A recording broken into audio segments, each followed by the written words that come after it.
Afternoon delights, understanding English mealtimes. Hello, language learners. Welcome back to our English language learning journey. Today, we're focusing on an important part of our daily routine, mealtimes.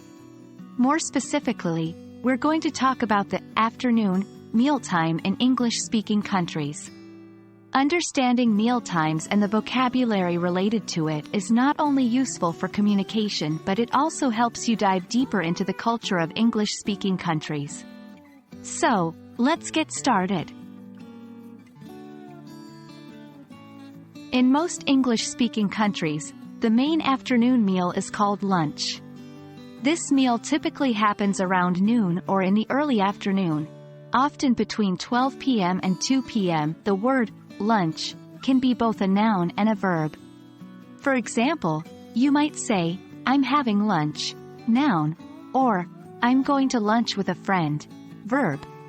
Lunch meals can range from light dishes like a sandwich or salad to heavier foods depending on the person's preference or cultural habits.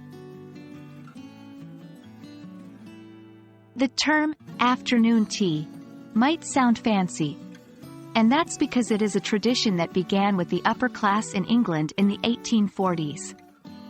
It typically takes place between 3:30 p.m. and 5 p.m. and includes small sandwiches, scones, cakes, and, of course, tea.